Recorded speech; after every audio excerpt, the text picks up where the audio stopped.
Olá, ursinhos, tudo bom com vocês? Meu nome é Douglas Sena, esse é o canal do Ursão e estamos aqui para fazer a revisão do episódio de número 47 da novela Todas as Flores do Globoplay. Ontem, sexta-feira, eu fiz aqui uma revisão do episódio 46, então todas as sextas, sábado, domingo, segunda e terça vai ter revisão aqui dos 5 episódios que são liberados nas quartas-feiras, tá? Então hoje, sábado, a gente tá fazendo a revisão do capítulo 47. Lembrando você que a novela Todas as Flores, ela foi dividida em 2 blocos. O primeiro bloco, que foi ao ar ano passado, em 2022, que teve 45 capítulos liberados. Agora a gente está no segundo bloco, que foi liberado desde o dia 6, então foi liberado apenas os primeiros 5 capítulos, que é o 46, 47, 48, 49 e 50. Eu acredito que você já acompanha Todas as Flores, porque eu tô fazendo a revisão a partir do 46. Então esse é o 47. Então se você não assistiu os primeiros 45, aconselho a você assistir primeiro para depois vir acompanhar aqui, tá? Então bora conversar sobre o que rolou nesse capítulo, que foi um pouco menor, né?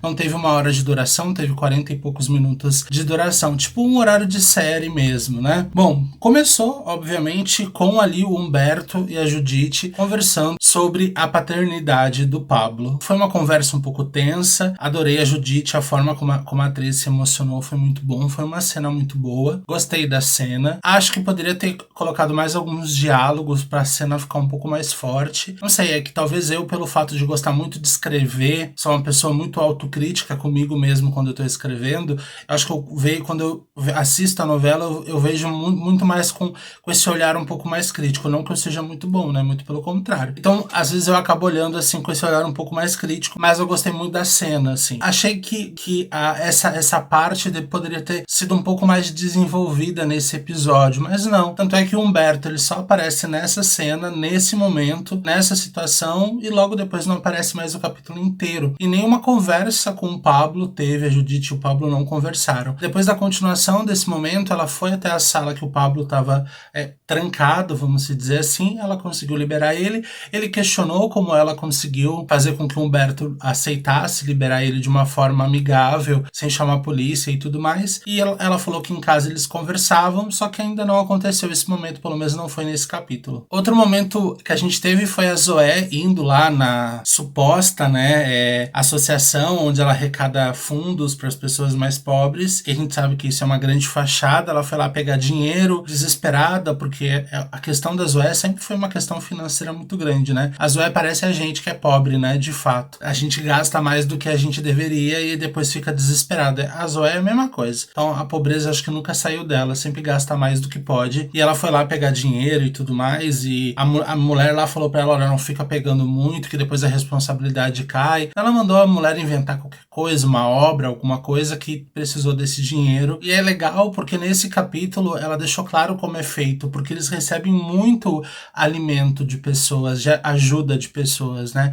Arroz, feijão, um monte de coisa. Eles botam pra vender nos mercados em volta da associação. Isso é legal porque a gente ficou ciente como as coisas funcionam ali, né? Até então a gente não sabia como funcionava. O lugar fica com 30% e elas recebem 70%. E muito provavelmente é esse valor que a Zoé vai ali pegar de vez em quando. E também foi a única aparição da Zoé nesse capítulo, depois não apareceu mais. Depois a Lila chegou em casa e, né, se confrontou ali com o Luiz Felipe. E foi um embate muito legal, muito interessante. E é muito legal a gente ver esse grande contorno, né, da história dos dois personagens. Porque no começo ela era a mulher que sempre tentava fazer com que o marido sentisse uma atração mais sexual por ela, e ele nunca queria, sempre colocando o trabalho em primeiro lugar, e o Luiz Felipe sempre foi esse cara, né, meio grosso, meio bolsonarista, vamos dizer assim, né, esse cara meio antiquado, né, muito do tradicionalismo. Então ele era muito assim, tanto é que ele critica até hoje a Mauritânia por estar no poder da empresa, que ele é o dono, um dos donos, né, e ele diz que a Lila tá bastante diferente, tá muito distante dele, tá se vestindo melhor, e ela deixou claro que ela quer se separar, quer dar um tempo pra ver se a relação dos dois muda e melhora. Eu acho que ela não quis falar abertamente que ela tá tendo uma outra relação e que queria terminar, queria se separar de fato. Acho que ela ficou com medo por ele ser um advogado, por ele ser um cara que tá sempre caçando as coisas. Eu não sei se de fato ele é advogado, gente, mas ele é alguma coisa, né, assim, de investigação. E eu acho que ela não quis porque ele poderia investigar e descobrir que quem é o rapaz. Olha, eu fico pensando no momento que vai acontecer de todo mundo descobrir que o Diego é essa pessoa e a casa vai cair. A gente tem plena consciência disso. Quero ver como que o autor vai desenvolver esse desfecho, esse momento, né? Eu acho que seria muito mais impactante todo mundo descobrir junto ao mesmo tempo. Não um descobrir, bater boca com ele e depois. Não. Acho que o desfecho legal aqui seria o grande plot, é todo mundo descobrir junto quem é o Diego, assim. Eu acho que ia ser muito legal o impacto disso pra gente que tá assistindo. Eu não sei se vai ser assim, mas eu adoraria que fosse assim. Acho que a Lila, eu acho que a personagem é uma personagem legal, uma personagem que a gente percebe que foi uma mulher que se dedicou boa parte da vida pro marido, pra filha. Depois que ela redescobriu que ela pode ser atraente, que ela pode ser uma mulher que os caras olhem pra ela e ainda sintam tesão, ela meio que mudou um pouco, né, o visual, até a vibe dela melhorou muito nesse sentido, né? E é legal isso, é legal a gente ver essas mudanças, mas talvez eu vou ser um pouquinho chato aqui, não sei se vocês vão concordar comigo. Só que é meio complicado a gente ver uma mulher, ela mudar em relação por causa de um homem. Porque ela mudou justamente por causa do Diego, assim, por essa atração e tudo mais. Eu acho que por si só ela deveria mudar por ela mesma ter a compreensão de que ela é uma mulher atraente e que ela ainda consegue surtir esse efeito nos outros caras de olharem pra ela, de acharem ela uma mulher atraente. Essa mudança da personagem, ela tá ligada diretamente a um homem, né? Que ela mudou justamente por causa de toda essa questão com o Diego. Mas acho que nada justifica a traição. Por mais que o Luiz Felipe seja esse cara escroto, desnecessário em vários momentos, com falas extremamente complicadas, não justifica o fato dela trair ele. Eu acho que talvez muita gente até passe um pano e fala, mas esse cara é escroto mesmo, tem mais que tomar guampa. Mas eu acho que não justifica. Mas entendo, né, gente? E logo depois a gente tem o Diego na sala da Joy. Hoje eu tô lembrando do nome dos personagens, viu? O Diego, ele tá ali na sala com a Joy, os dois transam novamente, e ele fala que... E é importante a cena, né? Porque sempre quando rola... A gente pode perceber que rola isso. Quando a gente vê outros casais da trama transando, apenas rola o sexo. E junto com a Joy, quando o Diego transa, sempre a câmera, ela mostra o Diego pegando uma camisinha. Justamente porque a personagem, ela é soropositiva. Então, sempre mostra isso. A importância de usar o preservativo ali. Claro, ela sempre teve esse medo, esse receio de falar pra ele que ela era soropositiva. E a reação dele, não só dele, mas eu acho que de todos os caras. E isso justifica o fato dela ficar com o menino lá, justamente porque ele foi o único que abraçou ela e deu todo o carinho pra ela. E mesmo assim ela não conseguia transar com ele, mas com o Diego ela foi bem solta, né? E o Diego falou que isso é uma situação idiota de ter esse preconceito contra as pessoas que têm e tudo mais. Mas eu acho que a história ainda precisa, de uma forma muito sutil, talvez, esclarecer um pouco mais para as pessoas que estão assistindo. Falar, olha, por mais que hoje em dia a gente se tenha um conhecimento muito maior, acho que a própria personagem, numa conversa, poderia inserir isso, falar, mostrar para as pessoas como que se vive com HIV e como que as coisas funcionam, justamente para o público que está assistindo ter essa compreensão. Como eu falei, hoje em dia a gente tem mais acesso ao conhecimento e entende como as coisas funcionam, mas eu acho legal inserir dentro do contexto da história da personagem, porque eu acho muito pertinente. Eu acho que ainda não teve uma conversa onde a Joy fala, olha, hoje em dia se vive muito bem sendo soropositivo, se você tomar os medicamentos, fazer o uso correto de todo o tratamento, você acaba ficando com a carga viral zerada e você não, mesmo você possuindo, você não transmite se você ficar com a carga viral zerada e tudo mais. Acho que seria interessante inserir dentro do contexto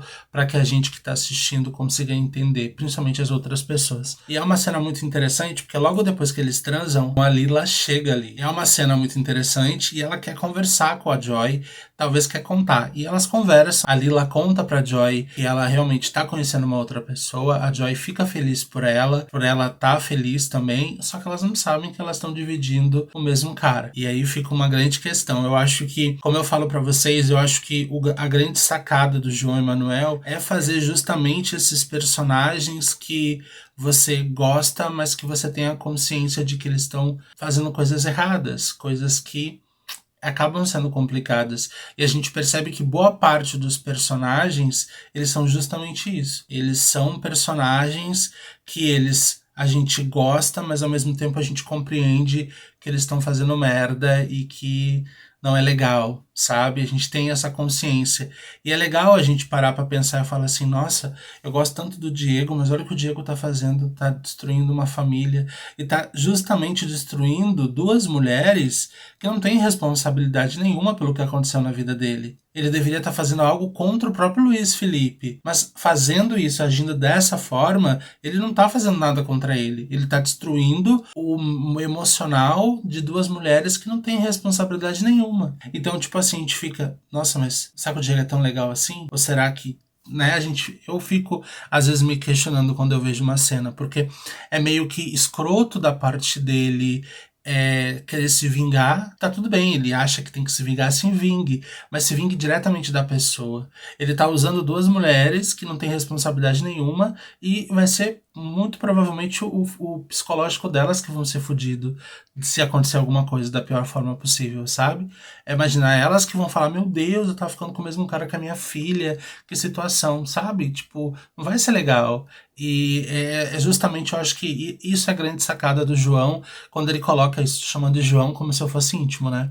Mas eu acho essa sacada muito interessante, da gente ver esses personagens e ter a consciência de que eles não são gente boa, né? Eles não são tão legais assim, não são tão do bem assim. Bom, depois a gente tem um outro momento que é o Rafael que aparece ali conversando com o tio dele, o Luiz Felipe, onde ele deixa claro pro tio dele que deixa ele com o Diego, que ele vai tentar dar uma oportunidade pro Diego para que eles consigam descobrir mais e conseguir chegar mais próximo de tudo isso e conseguir ter um entendimento maior de como funciona esse tráfico humano, como é o planejamento dentro dessa organização, como as coisas de fato funcionam ali. E achei muito interessante isso. De fato, o Diego, ele é uma peça fundamental dentro da organização, que se ele trabalhar corretamente com o Diego, eles conseguem chegar num resultado e conseguem de fato desmembrar ali, né? Depois a gente tem a volta dessa família, dessa grande família aqui, né? Eu acho muito engraçado também esses personagens, que todos são muito do bom e são muito do mal também ao mesmo tempo, né? E é legal porque agora a sogra descobriu que o genro número 2 consegue temperar a comida dela que é ruim muito bem e consegue vender muito. Então eu acho que acabou se tornando ali uma grande família de fato. E o personagem do Xande de Pilares, que eu não vou lembrar o nome dele, um personagem que eu não lembrei o nome. Eu acho que ele é muito passivo, né? Eu acho que o Rafael fez escola com ele, porque olha, o personagem extremamente passivo, né, gente? É a casa dele, ele tem aquelas pessoas ali todas porque ele quer, porque ele pode mandar todo mundo embora. Ele não é casado mais com a mulher, ele pode mandar todo mundo embora, mas as pessoas mandam mais na casa dele do que ele mesmo. E é uma passividade de aceitar as coisas assim, de uma forma que às vezes você fala, não, amado, não é assim, pelo amor de Deus,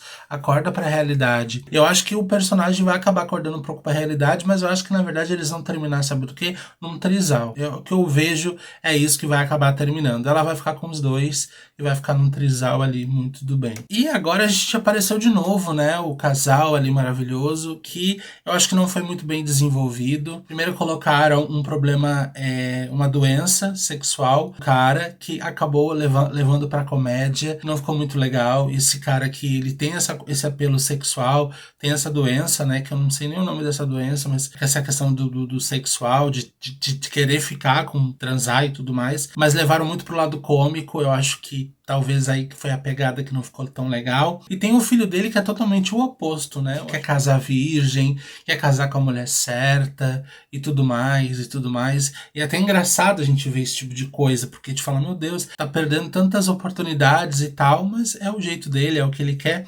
E tem a menina que ela quer porque quer, né? Aparecer lá no quarto dele, tirou toda a roupa pra ficar com ele e ele foge daquilo como o diabo foge da cruz, né? E acaba sendo engraçado essa cena, esses momentos assim, e às vezes normalmente a gente percebe que é o contrário, é sempre o menino que tá ali pressionando a menina e a menina fugindo. Aqui é o contrário, acaba sendo um pouco engraçado porque você dificilmente vai imaginar um homem nessa posição dele fugir, dele querer se manter virgem e tudo mais, e acaba sendo engraçado, mas ao mesmo tempo mostra pra gente que existe essa realidade também, né? E é isso. E quero ver como vai ser o desfecho disso, assim, como se os dois vão ficar juntos ou se ele vai acabar ficando com uma outra pessoa. Agora, aqui, nesse momento, pra mim, aconteceu a pior cena que poderia ter acontecido. Achei uma cena descabida, desnecessária. Eu acho que a história pra mim tava caminhando pra um lado e de repente eles... Pra quê? Primeiro que eu não consigo entender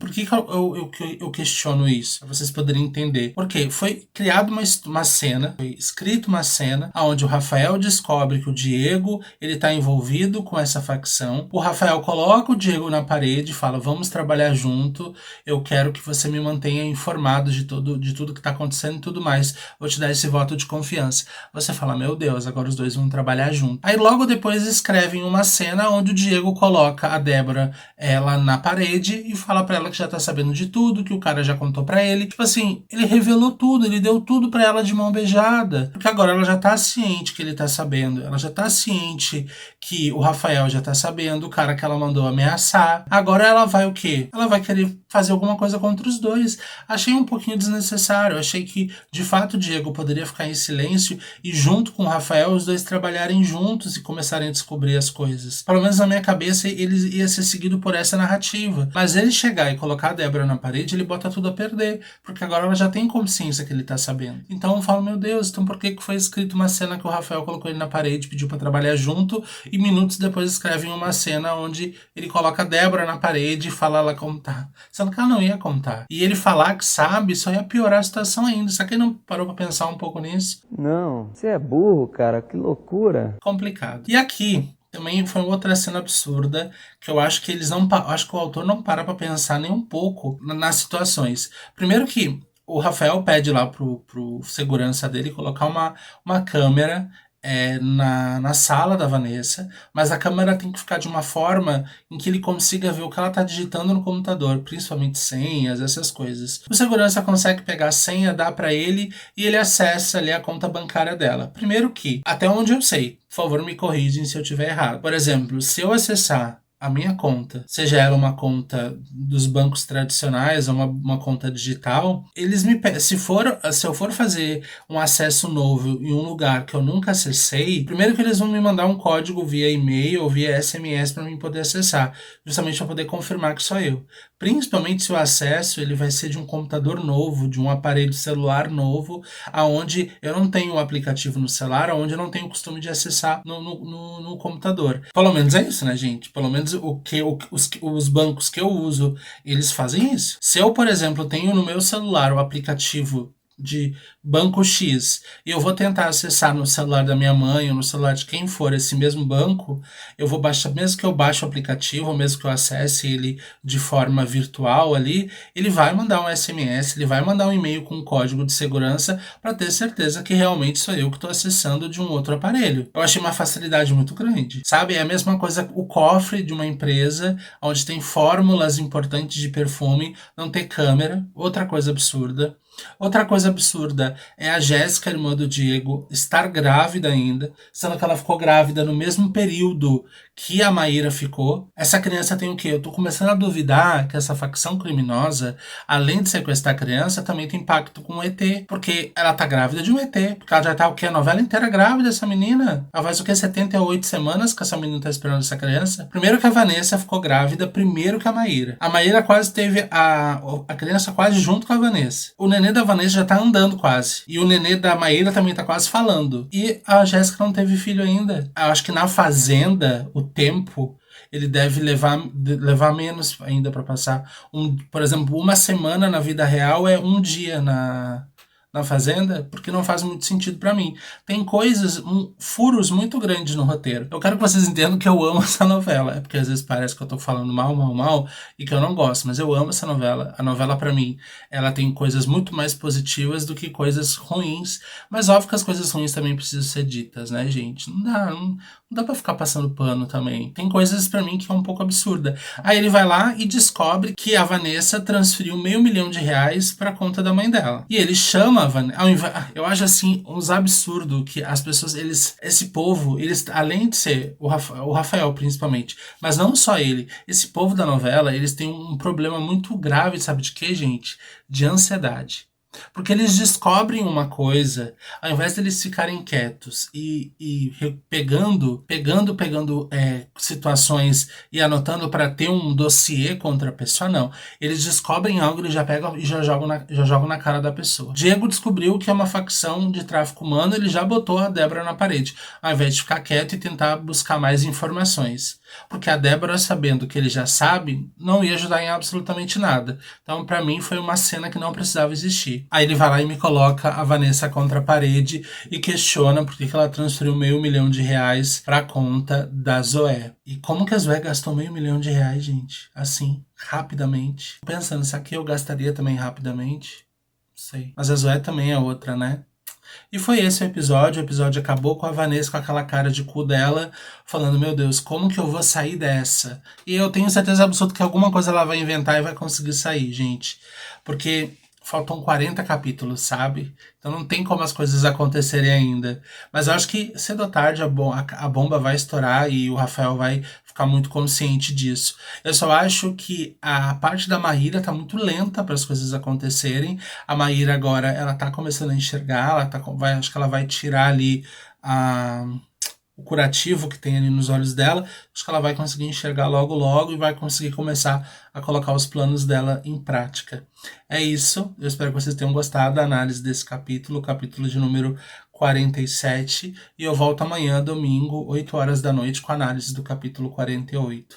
Então, beijo no coração de vocês. Por favor, meu povo, se inscreva, que é muito importante. Deixe o comentário de vocês, que é muito bem-vindo. E compartilhe com os amigos de vocês que curtem essa novela, pra gente poder vir aqui bater um papo bem gostoso, tá bom? É isso, beijo no coração de vocês e até amanhã.